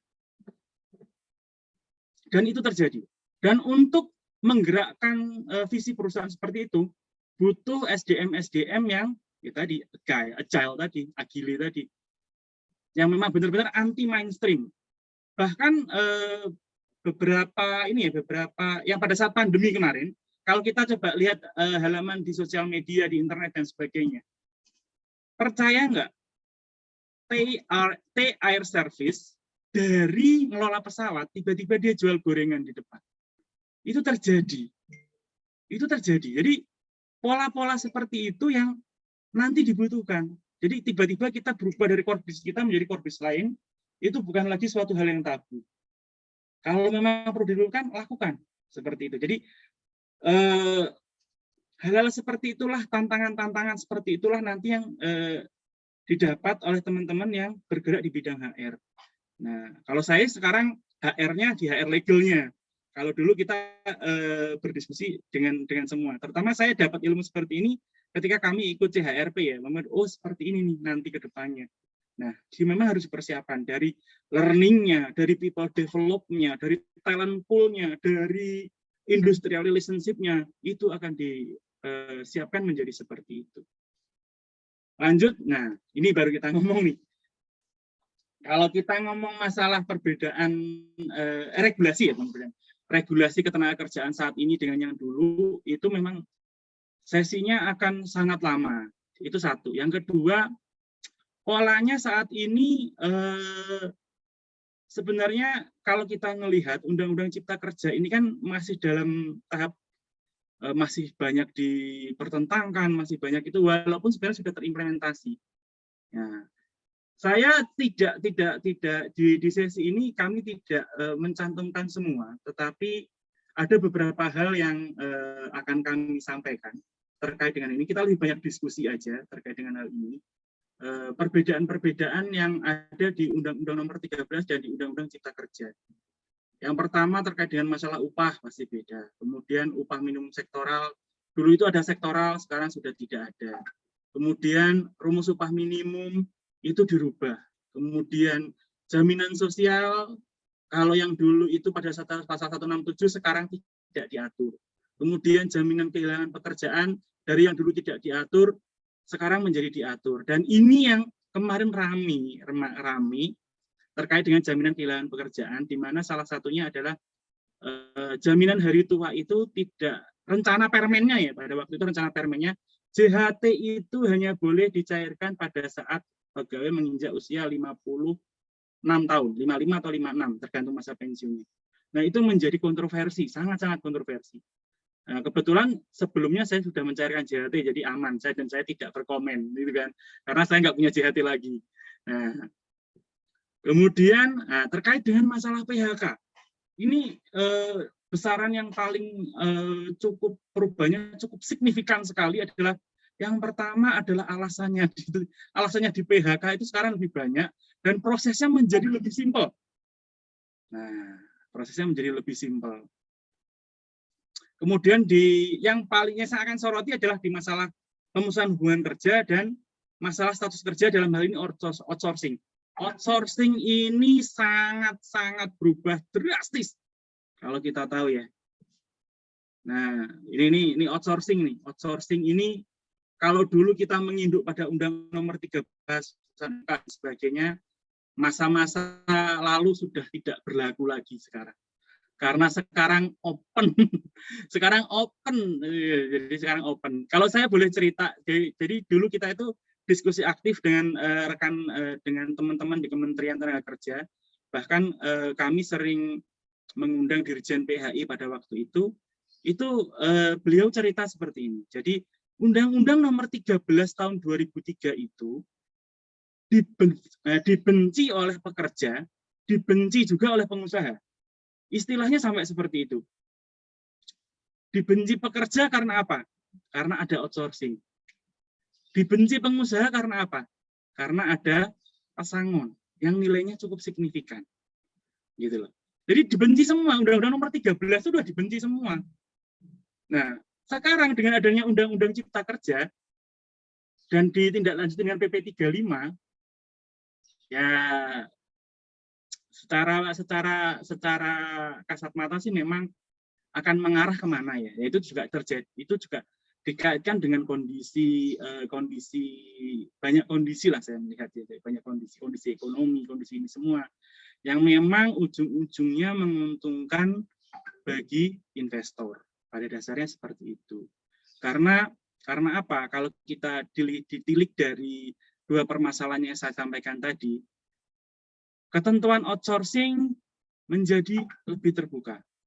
Nah, lebih terbukanya seperti apa? Lebih terbukanya seperti ini, Pak.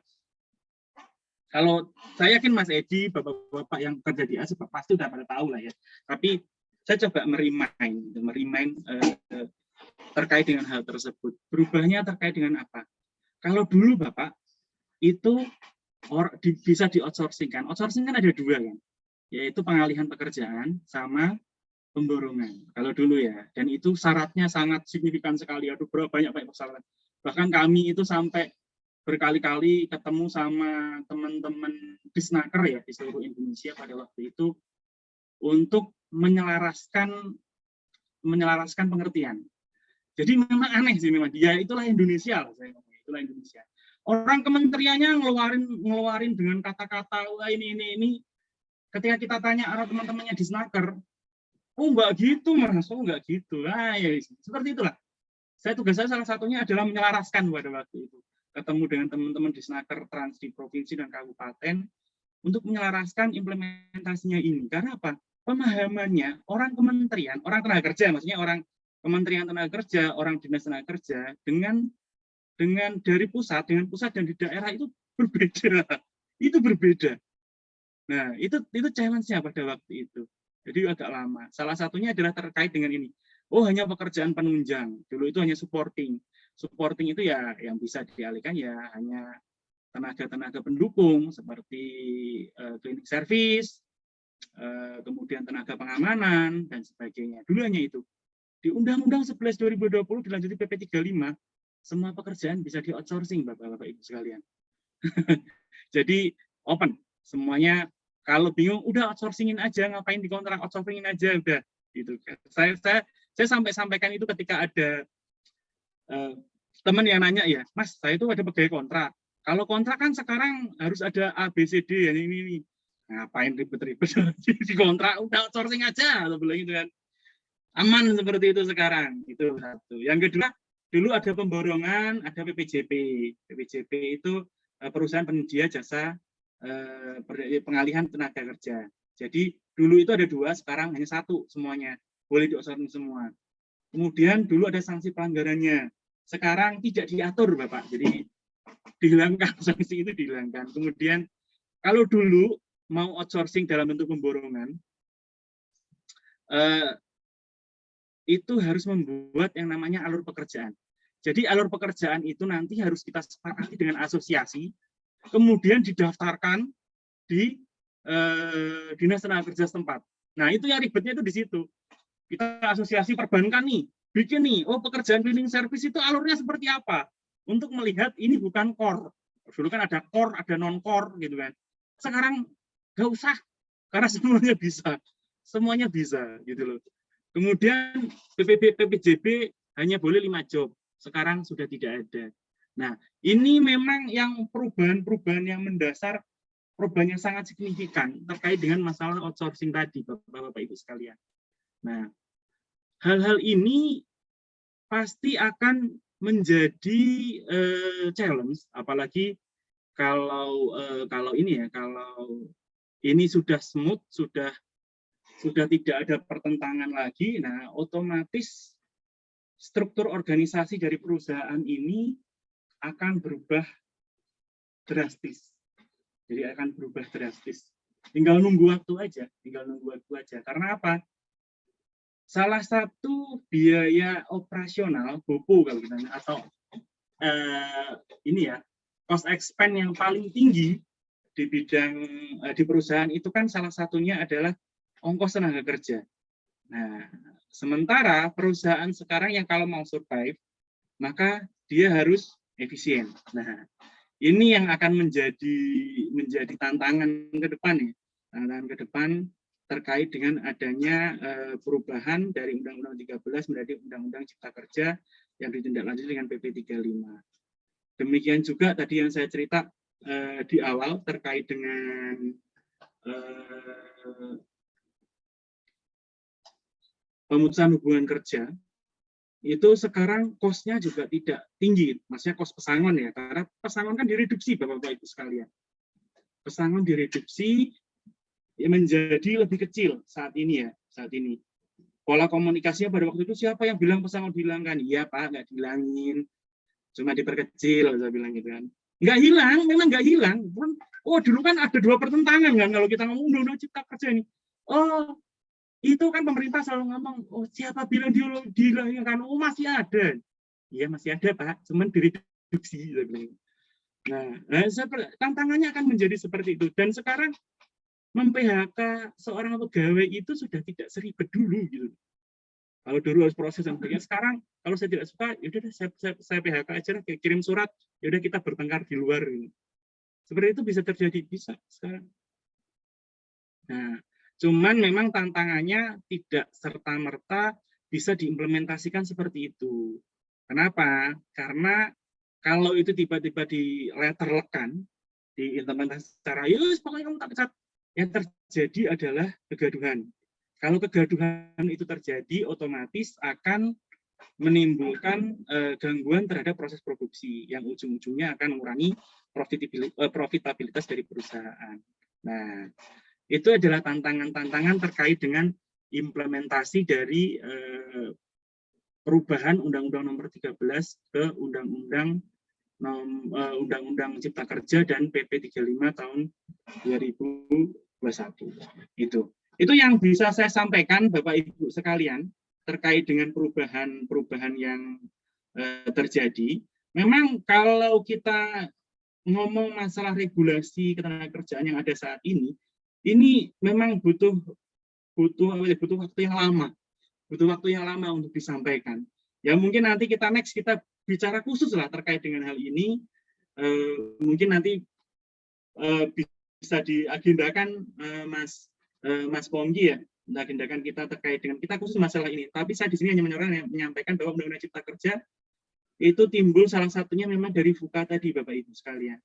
Jadi kebutuhan yang adaptif, kebutuhan dari volatile yang tidak pasti, kemudian juga masa depannya tidak bisa kita prediksi, maka pemerintah memang mau tidak mau, ini pilihan sebenarnya ya, ini pil pahit sih, pil pahit bagi semua, untuk agar proses ekonomi di Indonesia ini bisa berjalan. Ya memang ya tidak dipungkiri, saya bilang tidak dipungkiri memang undang-undang ini menguntungkan pengusaha memang gitu loh. Memang menguntungkan pengusaha dan mengurangi hak-hak pekerja memang gitu. Dan itu tidak bisa dipungkiri dan itu bisa terlihat kasat mata gitu. Cuman memang mungkin tidak ada pilihan lain gitu. Tidak ada pilihan lain karena dengan politik Indonesia yang saat ini terjadi kan kita menarik besar-besaran modal dari luar negeri. Modal dari luar negeri itu maunya ya kondisinya seperti ini gitu loh. Jadi maunya kondisi seperti ini. Sementara kadang source atau sumber daya yang ada di Indonesia itu belum memadai ya. Belum memadai. Ya memang buah si malakama sih gitu. Buah si malakama. Ketika kami ini sharing juga isu ketenagakerjaan sama isu terkait dengan masalah ketenagakerjaan yang sering muncul di Indonesia, yang sering dikeluhkan sama investor asing adalah terkait dengan masalah produktivitas, memang produktivitas. Jadi produktivitas kita pun seorang tenaga kerja di Indonesia itu bisa dibilang belum ada di tataran medium, bahkan high. Kalau kita dibandingkan dengan ketika saya ngobrol dengan investor-investor dari Cina, dia itu selalu mengeluhkan ketika di Indonesia itu beda ya, gitu. Etos kerjanya orang Indonesia dengan orang Cina itu berbeda. Di Cina itu orang bisa bekerja 12 jam, 13 jam dalam sehari. Dan dia nggak ngeluh. Dan itu contoh ya, dia itu mencontohkan seperti ini ya. Ya saya kutip pada waktu kita bicara dengan salah satu investor Cina itu, dia ngomong gini. Di Cina, worker cost-nya itu memang lebih mahal. Tetapi produksinya yang dihasilkan itu lebih banyak. Gitu loh, dibandingkan dengan produksi yang dilakukan oleh tenaga kerja Indonesia. Contohnya gini, nilainya adalah gajinya 1 juta, kalau di Indonesia itu dapat 10. Kalau di Cina, dia bisa dapat 20, Bapak. 20 produk yang dihasilkan.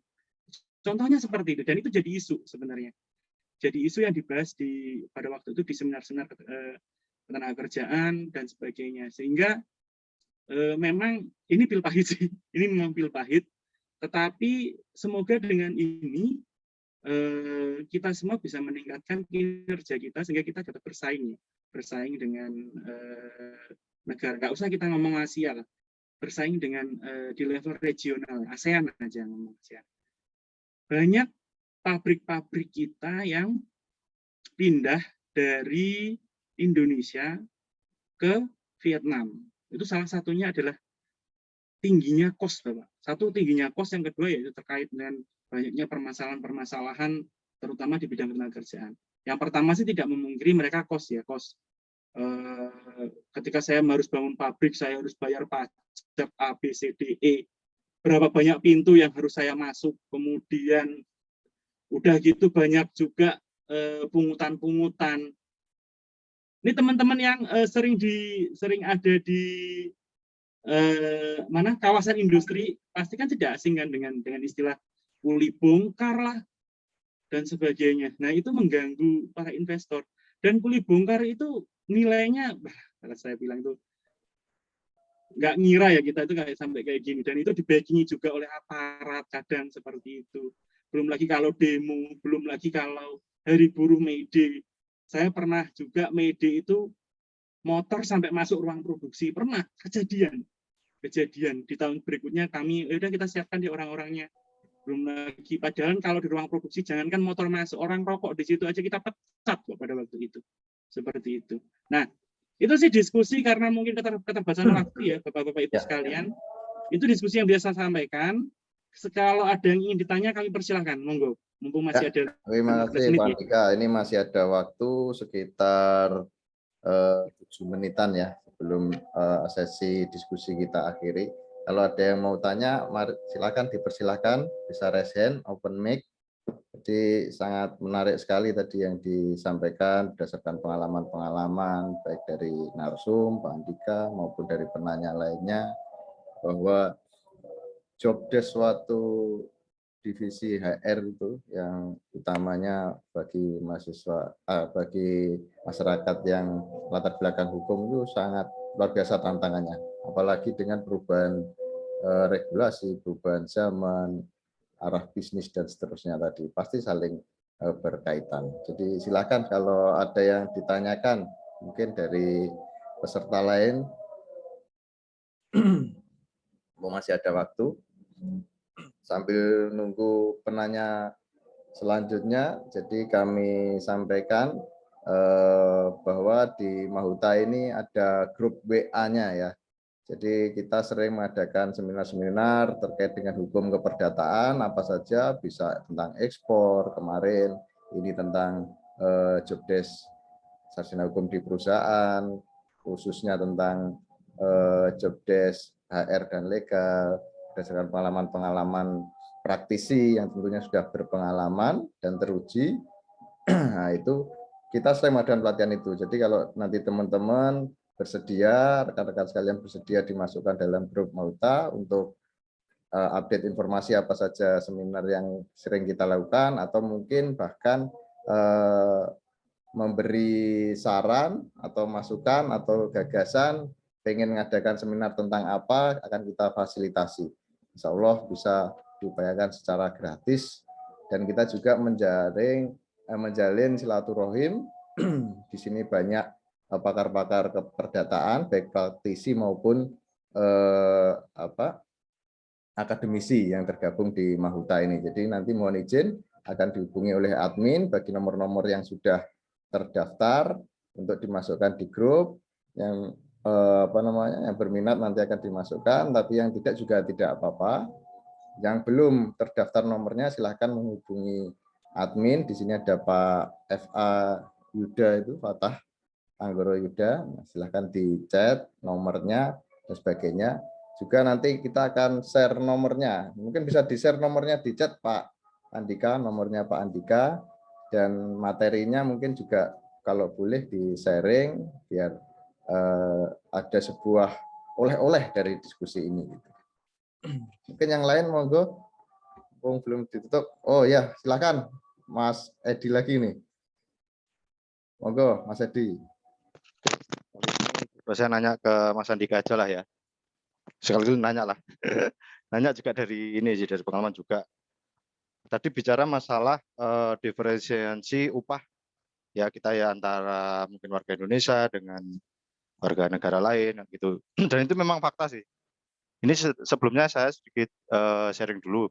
Pernah ada pembangunan pabrik semen merah putih di daerah Bayah, Banten. Seperti itu. Ada satu posisi di mana boleh disebut tukang las lah. Di situ diisi oleh tenaga kerja asli dari China sama tenaga kerja dari kita. Seperti itu. Sama-sama kerja di situ, sama-sama pekerjaannya, gajinya beda. Jadi yang dari asli Tiongkok itu sekitar 12 juta kalau dirupiahkan. Di kita cuma dihargai 2 sampai 2,5. Seperti itu.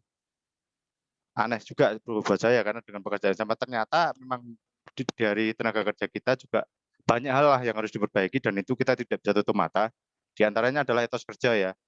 Jadi pengalaman waktu di sana, misalkan jam 8 tuh mereka kan di sebuah hutan ya, untuk pembangunan pabrik semen itu. Jadi ketika bel berbunyi, itu orang-orang Tiongkok itu langsung kerja mereka. Sedangkan tenaga kerja kita ya biasalah, ngopi dulu, rokok dulu kan gitu kan bahasanya. Iya, Mas, Nah, betul. gimana cara menaikkan etos kerja seperti itu? Satu. Yang kedua, mengenai diferensiasi upah tadi. Jangankan bicara tentang region ASEAN, di Indonesia sendiri, dari Aceh sampai Papua, UMA bisa beda semua UMK. Nah, anehnya di sini ada karena kan penetapan UMK itu kan berasal dari survei KHL ya, betul ya Mas Andika ya? Kebetulan waktu Ya. di 2014 saya pernah jadi tim anggota surveyornya di atas perusahaan, karena waktu itu menjadi ketua Apindo Solo Raya. Nah, ada indikator di sini yang nggak masuk, mungkin juga aneh juga kalau dimasukkan, yaitu adalah kredit kendaraan bermotor. Anggaplah seorang di Jakarta dengan UMK 4 juta dibanding dengan di Solo 2 juta, sama-sama kredit motor, nilai kreditnya sama. Cicilannya sama, Mas ya. Cicilannya sama. Otomatis kan uang lebihnya lebih banyak yang di Jakarta dong. Sedangkan mau bicara apapun, kalau kita bicara masalah pangan, baik di Jakarta maupun di Solo, nggak akan beda jauh banget. Nggak sampai 2 kali lipat. Kecuali kalau mau cari yang mewah kan gitu kan. Memang yang paling beda banget terasa adalah papan. Karena kos di Jakarta bisa sejutaan, di Solo paling 300-400 masih bisa kos. Nah, apa solusi-solusi untuk hal-hal seperti itu, Mas Andika? Demikian, terima kasih. Terima kasih, Mas Edi. Ini pertanyaannya sangat susah dijawab. Tapi begini ya, saya bercerita pengalaman, Mas ya, pengalaman. Saya jawab dulu diferensiasi perbedaan upah antara Jakarta, Solo, dan sebagainya. Kalau terkait dengan masalah UMR, UMK, dan sebagainya, memang di poin-poin KHL itu memang agak berbeda antara satu daerah dengan yang lain. Tetapi izinkan kami diskusi pada saat kami di ini ya, di perusahaan BUMN nih pada waktu itu. Kebetulan kita punya cabang dari Sabang sampai Merauke. Nah, kita tidak menginduk kepada, ya kita tetap pakai UMK, UMR sebagai batasan minimal ya. Tetapi pada saat itu kalau untuk FTI-nya memang semuanya sudah di atas UMR. Nah, memang tapi kita punya namanya indeks kemahalan, Mas. Jadi kita punya indeks kemahalan, di mana Jakarta itu sebagai titik nol.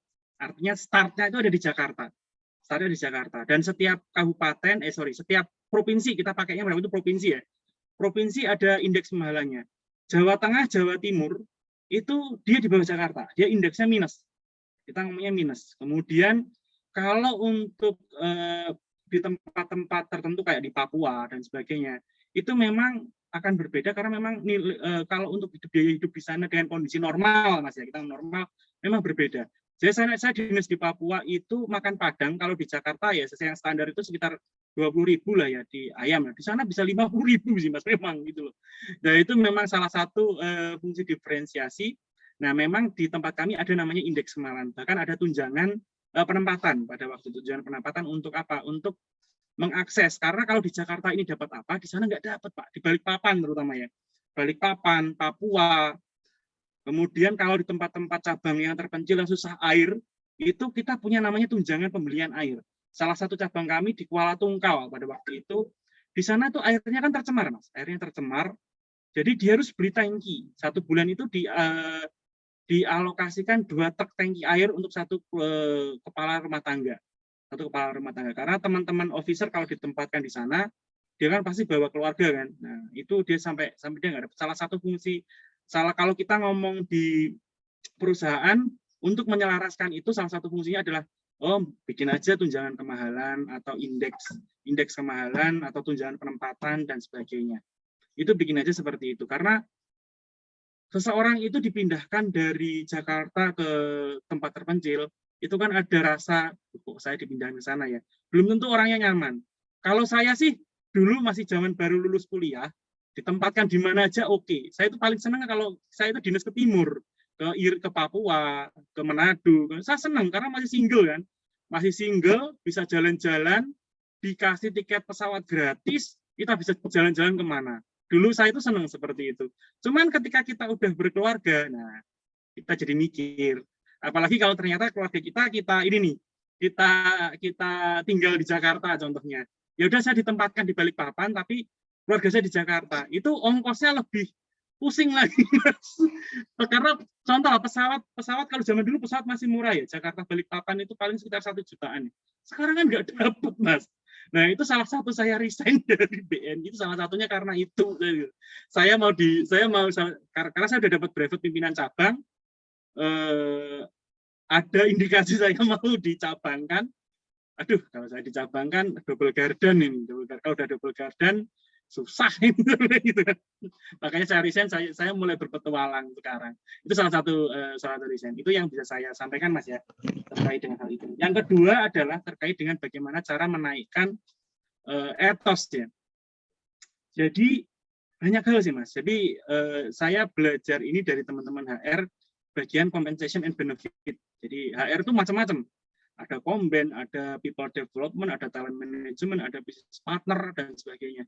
Nah, saya belajar ini dari compensation and benefit. Salah satunya adalah, ya mau tidak mau, untuk mengakselerate etos kerja mereka dan kemampuan mereka, ya harus diberikan pelatihan dan tunjangan, dan mereka dihargai, gitu. Karena orang kebanyakan, ya ini pengalaman ya, tapi tidak semua. Kebanyakan orang itu ngeluh, saya digaji rendah, padahal saya udah suruh-suruh ini, tapi dia tidak pernah mau mengupgrade skillnya, gitu loh. Kalau skillnya di-upgrade, otomatis pendapatan itu akan naik dengan sendirinya sih, gitu loh. Kalau kami biasanya ini udah dilakukan di perusahaan-perusahaan besar ya. Biasanya dia itu salah satu untuk meritain, karena meritain pegawai ya, karena sekarang talent war itu memang benar-benar mengerikan saat ini, gitu loh. Talent war itu jadi perang untuk mendapatkan pegawai terbaik. Itu perangnya mengerikan, Mas. Bahkan pada saat itu saya itu ngobrol sama teman-teman rekrutmen pada saat mereka merekrut professional hire, bahkan ada sign on case. Ada namanya sign on case agar apa? Pegawai itu mau masuk ke perusahaan saya. Dan itu sekarang terjadi di teman-teman yang bergerak di bidang IT. IT kan gila, Mas, sekarang IT. Karena semua perusahaan itu harus go digital. Mau tidak mau, suka tidak suka, semua perusahaan harus go digital. Kalau nggak go digital, mati. Nah, salah satunya dengan apa untuk mempertahankan talent terbaik itu? Ya dengan meritain mereka. Meritainnya bisa dengan apa ya tadi? Bisa dengan tunjangan sekolah, bisa dengan tunjangan peningkatan skill, pelatihan, bahkan tunjangan yang meningkatkan taraf hidup mereka, sehingga dia bisa nyaman. Makanya banyak juga perusahaan yang udah ngasih COP, Mas. COP itu udah banyak. COP itu kalau Bapak-Bapak Ibu asing, COP itu adalah core ownership program. Jadi ketika nanti teman-teman duduk di level tertentu, maka teman-teman dapat jatah mobil dengan nilai berapa ratus juta. Itu udah sekarang, dulu itu hanya perusahaan-perusahaan besar yang menggunakan itu. Tapi sekarang perusahaan-perusahaan yang middle untuk mempertahankan talent mereka dan untuk meningkatkan etos kerja mereka, salah satunya dengan itu. Nah, sekarang isunya sudah tidak lagi di situ. Isunya adalah OJK itu dari sebelum saya resign, tahun 2017 udah menangkap orang mengakali hal ini. Jadi dia digelembungkan di awal, tapi tiba-tiba di belakang ambruk. Nah, itulah makanya di OJK menetapkan untuk perusahaan terbuka saat ini top manajemennya harus ada LTI namanya. Saya agak lupa. Jadi tujuannya adalah mengunci sebagian besar revenue mereka itu tidak bisa diberikan secara langsung, tapi harus dibagi. Untuk apa? Untuk mengantisipasi apabila ternyata sales yang mereka lakukan itu semu. Nah, itu terjadi.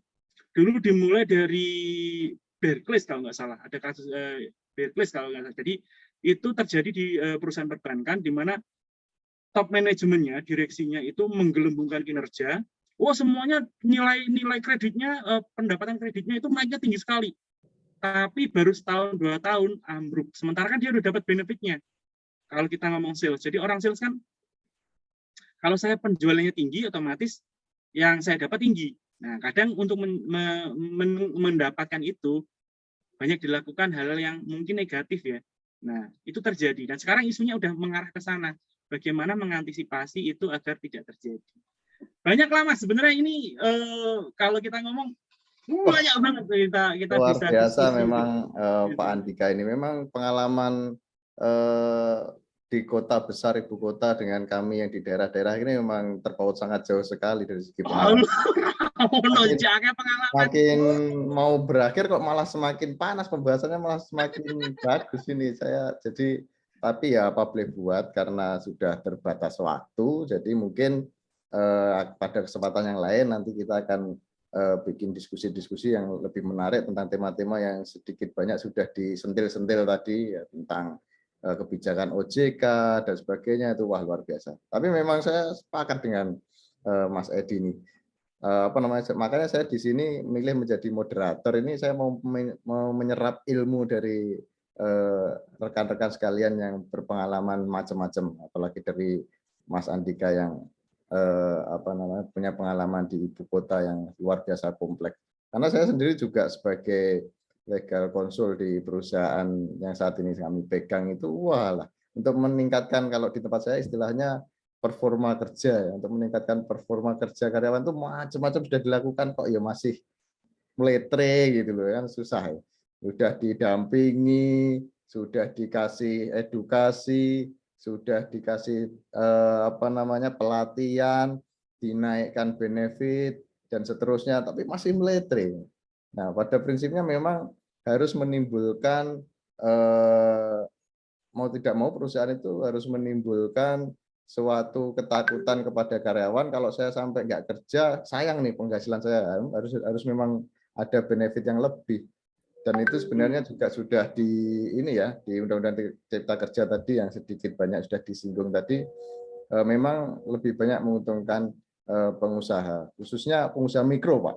Kalau saya mencermati, pengusaha mikro itu dengan alasan mikro itu nggak usah sesuai UMK, hanya kesepakatan gitu masih boleh, asalkan mikro ya, dengan ketentuan mikro itu modalnya harus berapa dan sebagainya. Nah, kalau perusahaan besar justru harus lebih dari UMK, dan kelebihannya ini juga kesepakatan kalau di undang-undang yang baru itu kurang lebih seperti itu yang pernah kami alami, dan itu membuka peluang untuk memberikan tunjangan-tunjangan itu tadi dalam bentuk lain agar karyawan itu punya kekhawatiran, wah jangan sampai lah saya dipecat, sayang lah gaji saya sudah besar. Itu sebenarnya sih salah satu mungkin pengalaman kami ya, karena memang saya kalau di bagian rekrutmen karyawan itu kalau ditanya tujuan gabung karyawan terlalu muluk gitu, wah lah ini nggak beres.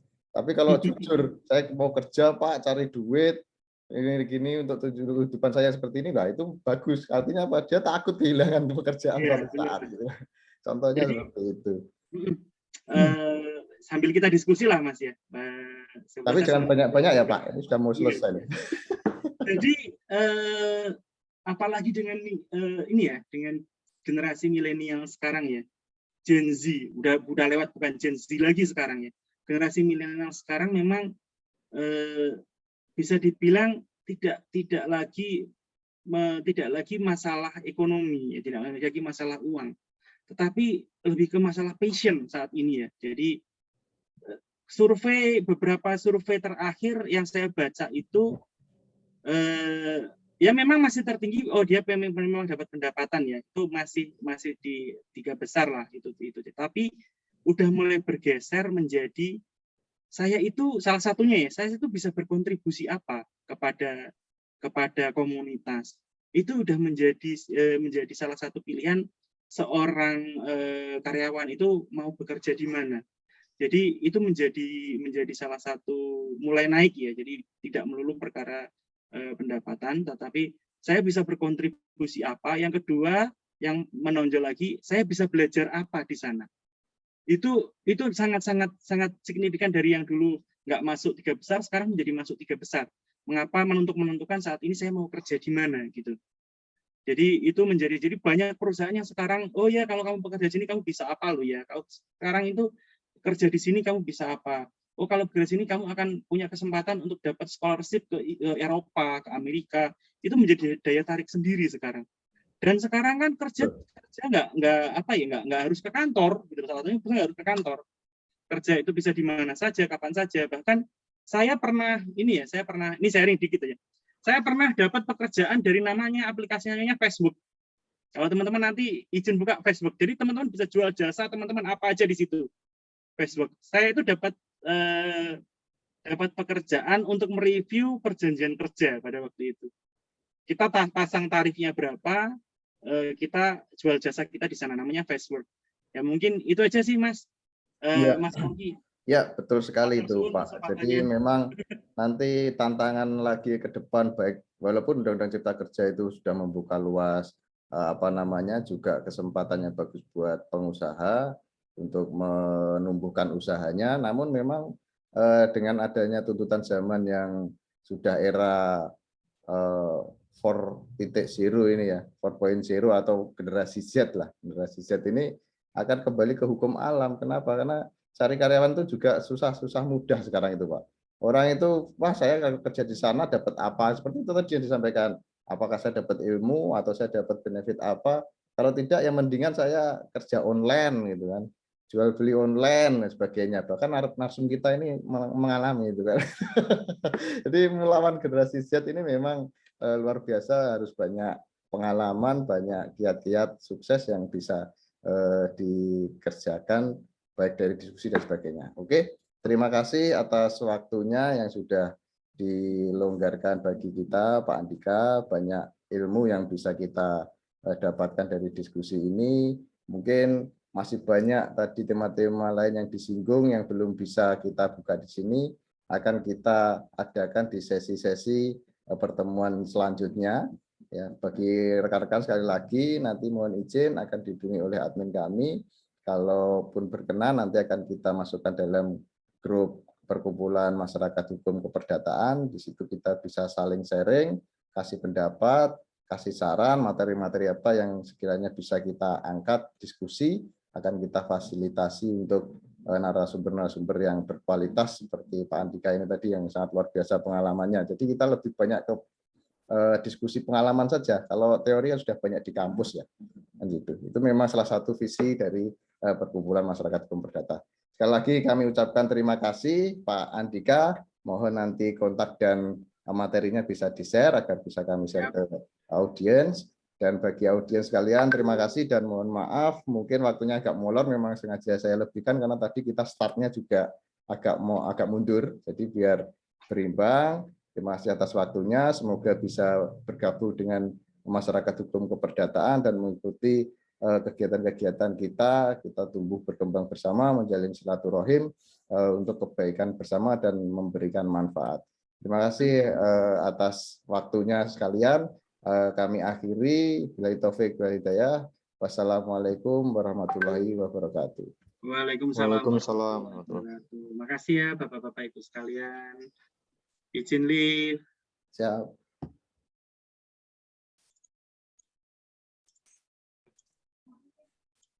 Mas Yuda nanti tolong ini audiens di share materinya Pak Yuda.